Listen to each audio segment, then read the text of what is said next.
So my talk is on empirical spectral processes for continuous time stationary state space models, and it's based on joint work with Celeste Meyer, a former PhD student of mine. So first of all, I would like to give an introduction onto state space model and empirical spectral processes, and then it's very important to talk about the assumptions, because empirical spectral processes are indexed by a function space, and there are different kinds of assumptions are possible. Then I will present the main results, that's the asymptotic behavior of these empirical spectral processes, and the applications are very broad, and finally I will say something about goodness of fit test, some applications to use the asymptotic behavior of this empirical spectral process. So first of all, what is the definition of a state space model? A state space model is driven by a Lévy process. So in our case, it's a d-dimensional Lévy process, which is denoted by LT. We have three matrices, A, B, and C, with different dimensions. So A is n times n dimensional, B is n times d dimensional, and C is m times n dimensional. And then a continuous time state space model has the following form. So Y denotes a solution of this continuous time state space model, and this has this representation. So Y is of the form Cxt, and X is an Ornstein-Uhlenbeck process, which is driven by the Lévy process L, and A and B are the matrices of above, and so that everything is fitting, since L is a d-dimensional, B has to be of dimension n times d. A is n times n dimensional, hence X is an n-dimensional process, and Y is m-dimensional because this matrix C from above is m times n dimensional. So important is X is an Ornstein-Uhlenbeck process, and Y has a representation here as C times X. And in this talk, we will assume in the following that the fourth moment of the driving Lévy process exists. These assumptions we need for looking at asymptotic results. Furthermore, we will assume that the matrix A, that the eigenvalues of the matrix A have strictly negative real parts. This is an assumption because we want to look only at stationary models, and having this assumption is sufficient that the Ornstein-Uhlenbeck process X has a stationary solution, and hence also Y has a stationary representation. So in the following, we assume that Y is stationary. And finally, we have one technical assumption, and this is that this matrix C from above satisfies that C times C transposed is the identity matrix. So the identity matrix in Rm, so m-dimensional. So I with this index m denotes the m-dimensional identity matrix. This is not a strong assumption, this is only a technical assumption. So for every solution of a state space model, we find a representation which satisfies this. For example, if we take a continuous time ARMA model. A multivariate continuous time ARMA model, which is abbreviated by m-karma, is a special continuous time state space model, but it's also possible to show the converse. If we have finite second moments, then every continuous time state space model is also a continuous time ARMA model. And this is going back to Eckhard Schlemm and Robert Stelzer. Robert Stelzer and Tina Marquardt, they introduced multivariate continuous time ARMA models. However, there are a lot of other people who worked on karma models like Peter Brockwell, Richard Davis, Claudia Klüppelberg, Alexander Lindner, Robert Stelzer, or from the Mars department, from the economics department, Marcus Chamber or Michael Thornton. That are only a few names. So what we do at this talk is we look at this continuous time process Y, sampled at a discrete skeleton, which we denote here by Y with this upper index delta. So delta is a positive constant, and what we do is we sample this continuous time process Y at time points k delta, where k is an integer. And so we are getting back a discrete time process. And what do we know about this discrete time process? So here in the top, we see again the definition of this continuous time state space model. We observe it now at this discrete time points with distance delta. And what is well known is that this process is again a state space model, but now in discrete time. So it has the following representation. So to take in mind, X is an Ornstein-Uhlenbeck process. If we sample an Ornstein-Uhlenbeck process discretely, we are getting back an autoregressive process of order 1, which we see here. So this is the Ornstein-Uhlenbeck process sampled discretely, and this N is our white noise. It's an IID sequence, which has this representation here as an integral again over our Lévy process L. And the integral is going from k minus 1 delta to k delta. So this means for different k's, the integral is going over different intervals. Hence we have independence in the sequence nk. We have also stationarity because L, the Lévy process, has stationary increments. Okay, so we have this representation for our discrete time process, and this we will use in the following, because it has then also a continuous time, an infinite moving average representation. So we define this power series phi here. We multiply it with this metric C. Here we have e to the power of a delta j times x to the power of j. This is a power series, and we will denote in the following the backshift operator. And then we obtain for our process y delta this infinite moving average representation with our power series phi evaluated at the backshift operator b. And here we have our IID noise n from above. So this is nothing special. Important is now that we have here this infinite moving average representation of our discrete time sampled process. And this we will use very often in this talk. So, what is now an empirical spectral process? For the definition of the empirical spectral process, we need first the spectral density. And the spectral density, which we see here, is nothing more than the Fourier transformation of the autocovariance function. So gamma with index y denotes here in this talk the autocovariance function. An empirical version of the spectral density is a periodogram. So what we did is we replaced here the autocovariance function by the sample autocovariance function, and then we are getting back the so-called periodogram. It is well known, in particular also for IID sequence, that the periodogram is not a consistent estimator for the spectral density. But if you look, for example, at IID data, the empirical spectral distribution function is a consistent estimator of the spectral distribution function. And what we do now in the following is we want to look at empirical processes.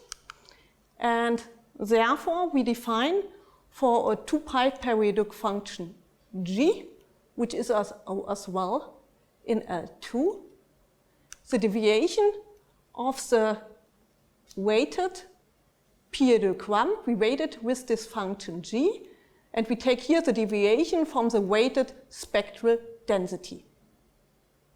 And I normalize it here already with square root of n, because square root of n will be our convergence weight from our empirical spectral process.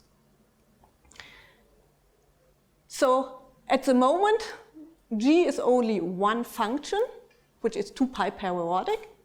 And what we want to do is we want to look now at this deviation of this weighted periodogram from the weighted spectral density in a function space. So we want to allow g to be out of a function space.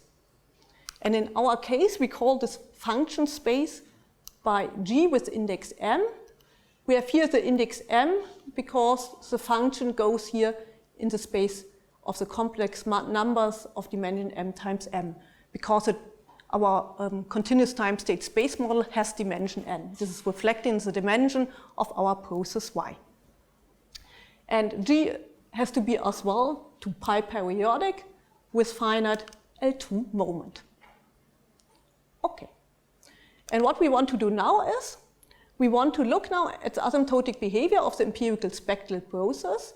So, and what we see here is we have now this function indexed weighted periodogram, where G is out of this function space Gm here. And of course, we will need some assumptions for this function space Gm. Before I come to this, I would like to give some motivations why it's interesting to look at the asymptotic behavior. So first of all, if we plug in for G the indicator function, then the integral of the indicator function times the periodogram is giving out the empirical spectral distribution function. And the indicator function times the spectral density, if we take then the integral, is giving out the spectral distribution function. This means we look then at the deviation of the empirical spectral distribution function from the spectral distribution function. Furthermore, if I take for the functions G of above, functions of this form here, this means if I plug in here this, in the top, I calculate the Fourier transformation here of the periodogram, which is giving the sample autocovariance function.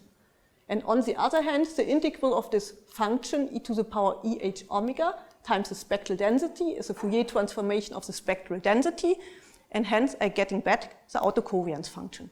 So in this case, this difference is the deviation of the sample autocovariance function from the autocovariance function. We want to look later at goodness of fit tests, and there's to mention the Grenander-Rosenblatt and the Cramér-von Mises statistic, which look originally at the deviation of the empirical spectral distribution function from the spectral distribution function. We will look at self-normalized versions. We plug in additionally the inverse of the spectral density times this indicator functions here. A further application is if we want to prove the consistency and the asymptotic normality of the Whittle estimator. The Whittle estimator is a maximizer of the Whittle function, and the Whittle function is the Kuba-Bleikmer discrepancy between the empirical, between the true model and some parametric model.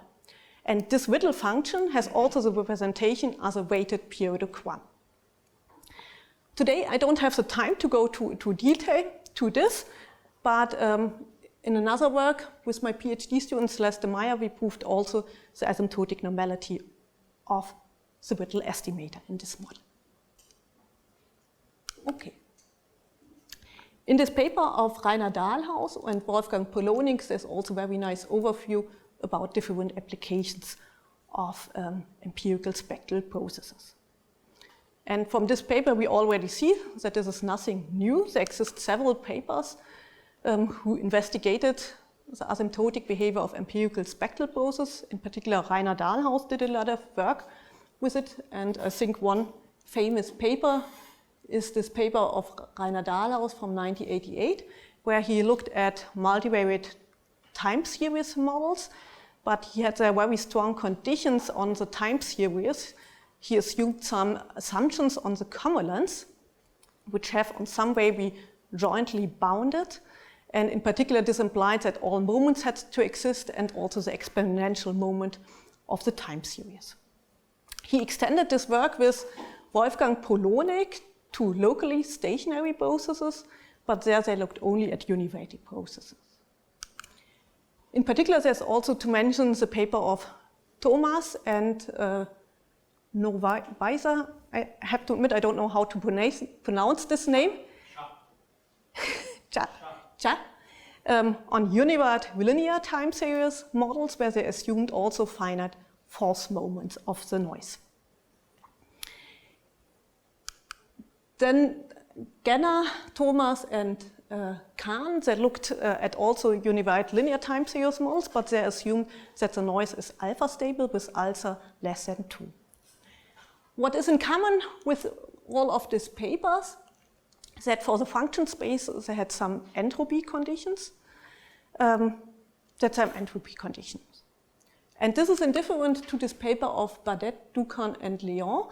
They looked at weakly dependent discrete time processes, And there they didn't have an assumption, an entropy condition on the function space. One reason is because the former papers, they looked at the asymptotic behavior in the space of continuous functions, and here they have a different attempt. They defined a Hilbert space and looked at the asymptotic behavior in the dual space. I will say a little bit more about this later in this talk. And then in connection with linear processes, there's also the paper of Thomas with Kokocha on univariate long memory processes. What we see here is that beside of the first paper, all other papers only looked at univariate processes. So in the case of multivariate ARMA models, I think there's no paper who looked at the empirical behavior of the spectral processes. However, in our case, our discrete time, continuous time state, our discrete time sample state space model is in particular also an ARMA model. And so the results work also for this multivariate ARMA models. Okay. What are now the assumptions here in this talk? So here in the top is again our infinite moving average representation here. And what we do now is we define a function which I denote by g phi. G phi because g is again out of our function space, and this phi is this power series phi from above. And so we define this function here, phi to the power of a omega transpose times g times phi at I to the power of minus I omega. And important for us is now we need the Fourier coefficient of this function, which we denote here by the hat. So this hat denotes now that we are looking at Fourier coefficients. Why do we need this? Because we define now a semi-norm where this Fourier coefficient here is going in. We see it here, this is the Fourier coefficient of above. And then we define for different values of s, this I will call it phi s norm, which is defined on this way here. So for s equal to 0, this is equal to the identity. So we have here the sum over the square Fourier coefficients, and then Parseval's equality says that this is the L2 norm of our function g phi. So for s equal to 0, this norm here corresponds to the L2 norm, but now not of g, it's of this function g phi here. Okay. And now we distinguish three different assumptions for our function space Gm. So the problem is if we want to look at the asymptotic behavior of the empirical spectral process, we can have either weak assumptions on our model or weak assumptions on the function space. It's very difficult to get for both weak assumptions, and therefore we distinguish different cases. We assume in all cases that our function space Gm is totally bounded, so this means there exist finitely many balls which cover the function space where the center of this balls is one of the function in Gm. Furthermore, we assume that for some non-negative s, this phi s norm is finite for every g. And then in the first case, we assume different kind of assumptions. So the first possibility is for our function space Gm that we only require that s is bigger than 1/2. So when s is bigger than 1/2, we don't need any more assumptions. And the idea of this assumption is going back to this paper of Burdett, Ducan, and Léon. So in this case, we don't need any entropy condition. And we also don't need any further assumptions of the moments of the driving Lévy process. Finite force moments are sufficient. In the second case, we assume that s is equal to 0. So this means this norm corresponds to the L2 norm of the function g phi. In this case, we need further assumptions. So this assumption here is an assumption on our function space Gm. This is an entropy condition. So n is a covering number of the space Gm. with radius epsilon and the L2 metric. So the covering number is a number of balls which you need to cover this space GM with balls of distance epsilon. And this assumption is going back to Reiner-Dahlhaus. And what the Reiner-Dahlhaus also assumed, he assumed some assumptions on the cumulants of the time series models. And we transferred this assumption on the cumulants on the time series models to the cumulants of the driving Lévy process, which is written here. So we need a constant KL, and this constant KL is fixed, and we assume that the J's cumulants of the driving Lévy process are uniformly bounded by k to the power of j. In particular, this implies that exponential moments exist. So the point is that here, in this first case, where s is bigger than 1/2, the indicator functions are not included in this space. However, we can take here the indicator functions. This satisfies these entropy conditions. However, in this case, we have a very strong assumption on this driving Lévy process because we need these exponential moments. And in particular, since we want to do goodness of fit test, we wanted very general results on the driving Lévy process. And therefore, we had also a third case where we assume again that s is equal to 0. And our function space are these indicator functions multiplied with a constant h. So in this case, our function space Gm is of this form here. So this function h is a 2 pi periodic function, which is in L2 and continuous differentiable, and we multiply it with these indicator functions. Okay, and the only difference between this and this is that here we have the indicator function minus pi t and here 0t. So this means that our results holds if we take these function spaces here, and the only assumption which we need for the driving Lévy process is finite force moments. Of course, this function space is also included in this case, but then we require these conditions on the driving Lévy process, which we didn't want to have. Okay. This means either Gm satisfies condition B1, B2, or B3. And then we obtain the following result for the asymptotic behavior of our empirical spectral process. So in the top is again the notation of our discrete time sample process and of our Fourier coefficient G phi. And then we assume that on the one hand assumption A satisfies, which says that we look only at stationary models with finite force moment, and this assumption B is satisfied, so our function space satisfies one of these 3 conditions from before. And then we obtain the asymptotic behavior of our empirical spectral process, and what we do additionally is we put the trace here on. So the point is, this here is now an m times m dimensional process, and by taking the trace, it's getting 1 dimension. And the reason why we took the trace is at the end only a technical reason. And I say once a little bit more about it later, technical reason, because if you are taking the trace, then multiplication is getting commutative. And we need at some point some commutations of the matrices, which you don't get otherwise.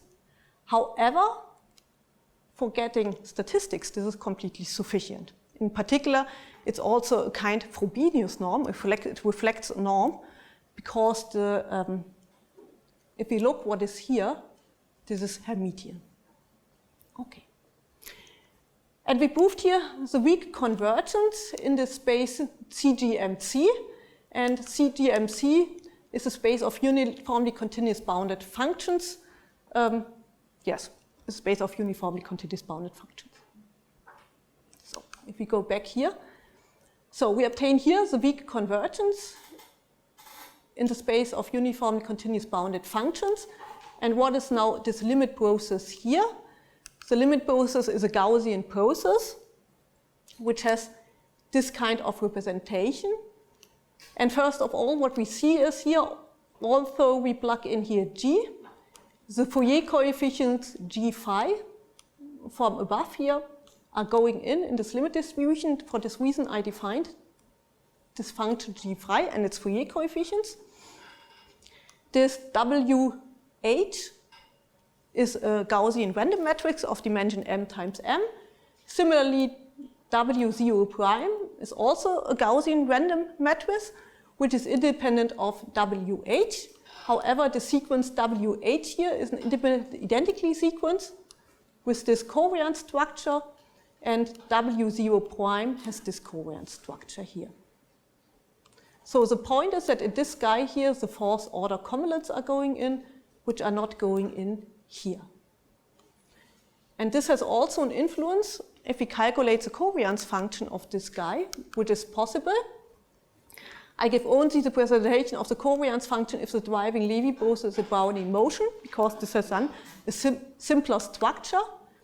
And it looks like this. So we calculate here the covariance function of E evaluated at G1, where we take the trace, and E evaluated at G2, where we take the trace. And it has this very nice structure like here.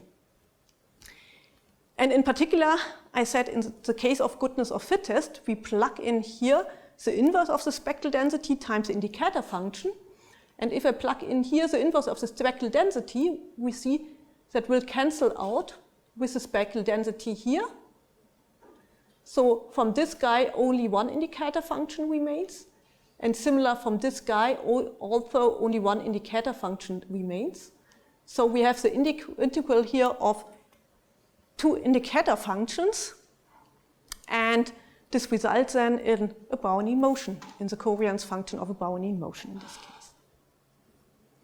However, we are also able to calculate the covariance function in the general case. We have done this as well. And then a correction term is coming in because of the fourth order convolence.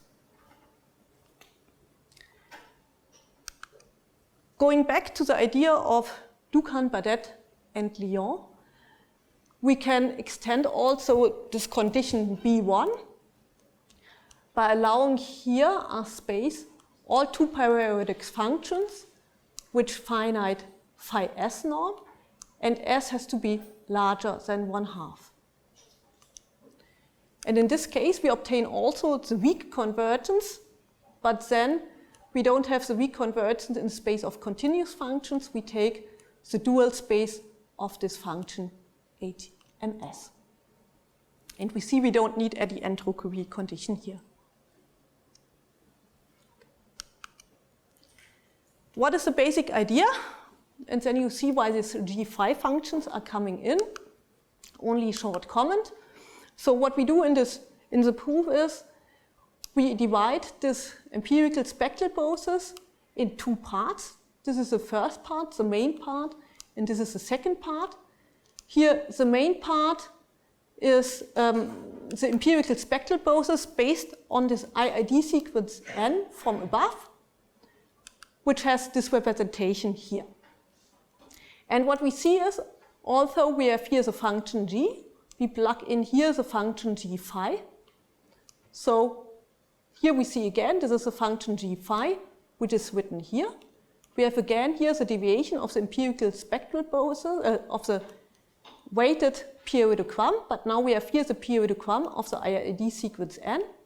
And the IID sequence has this spectral density, so we look again at the deviation of the weighted periodogram from the weighted spectral density, but now based on the IID sequence n here. And now we see why we applied the trace here, because the trace has the advantage that multiplication is getting commutative, because this representation here is then equal to this representation here. So to take in mind, this g phi is this function phi times g times phi. And since under the trace commutation is positive, we can, the first phi, we can move from here to the right corner. So this is the reason why it's here. And the second phi from here is going here to this side.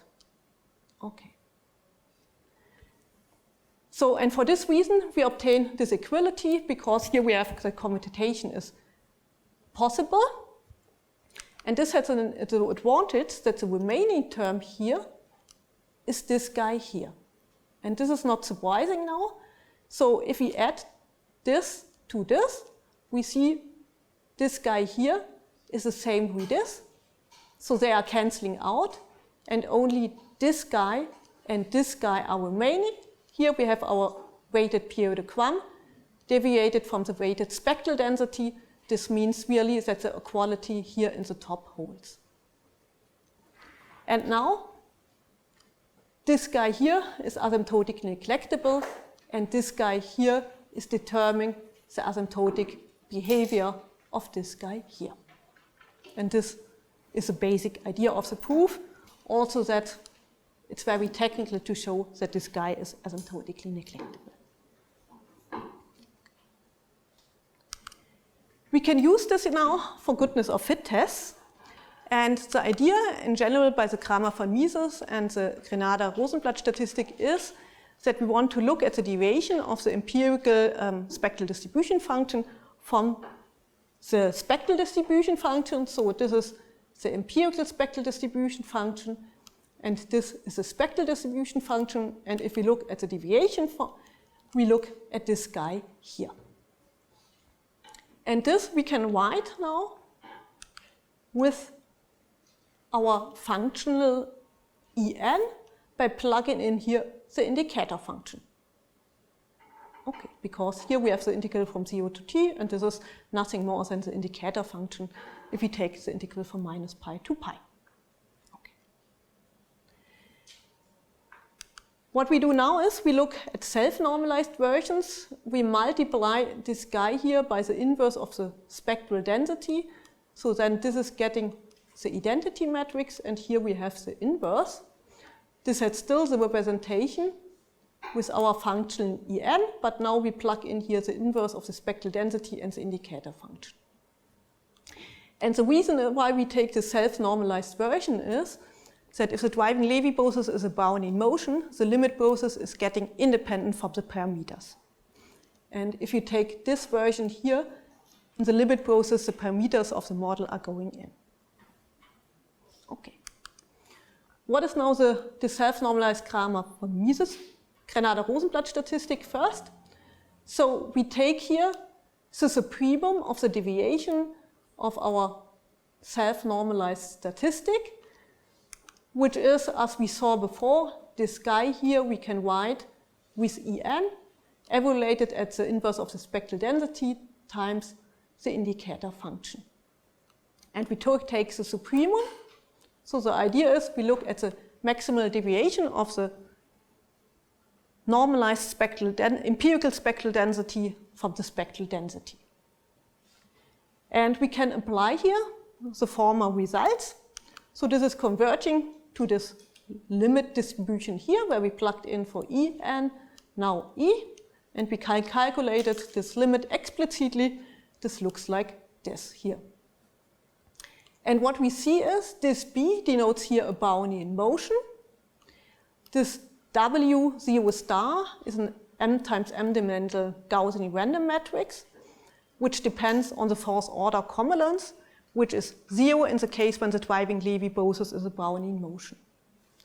So if the driving Lévy process is a Brownian motion, this guy here is 0, and only this guy here is remaining, such that our limit distribution is the supremum of the absolute value over a Brownian motion.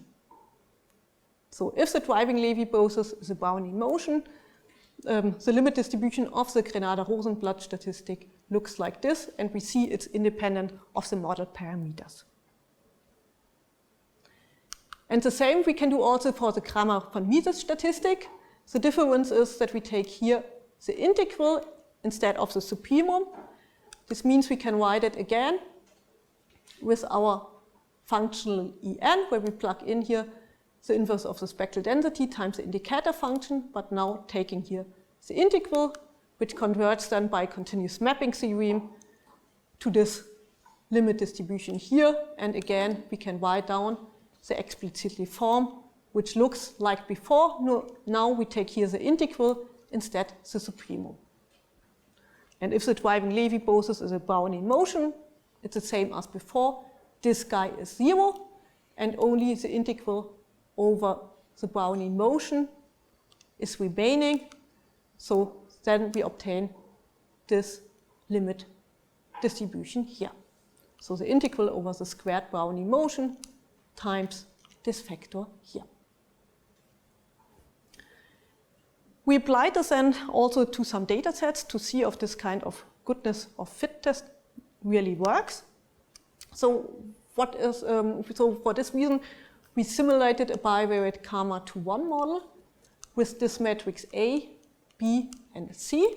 The deriving Lévy process is two-dimensional, where the covariance function is the identity matrix.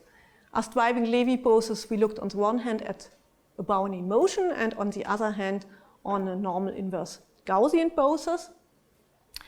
As grid distance of the Cramér process, we took delta equal to 1.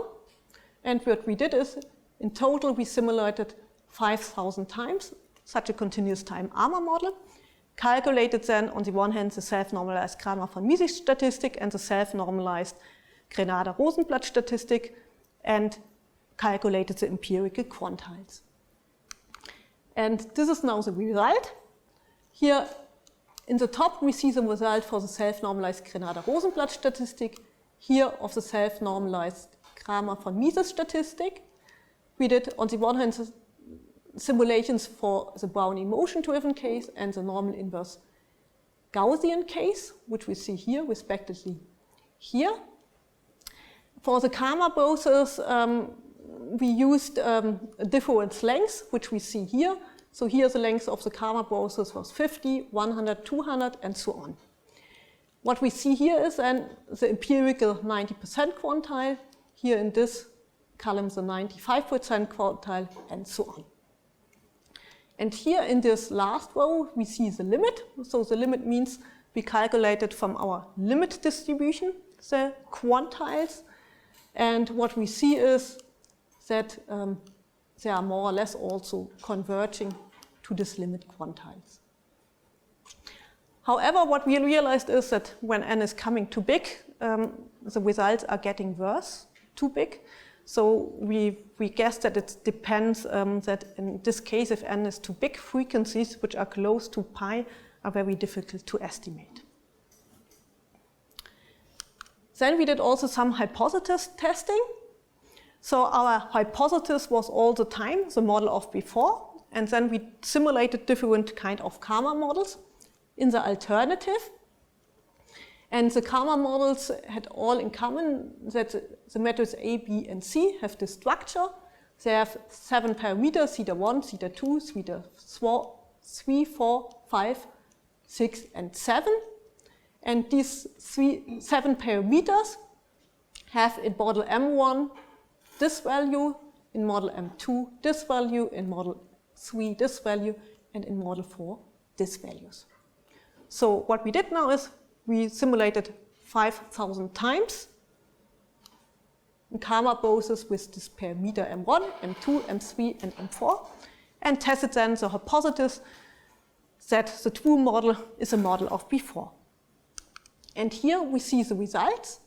We see the percentage of rejection based on the 5,000 simulations. And what we see here in this column is where we simulated from the true model. And we see that the percentage of rejections are around this 5%, which was also the level of our tests. And in the other cases, we see that the percentage of rejection is converging to 100%, which means that we rejected the hypothesis in all cases, and that's also what the test shall do. So this means at the end that the test is working. Okay. I'm now at the end of my talk. Thank you very much for your attention, and I'm open now for questions.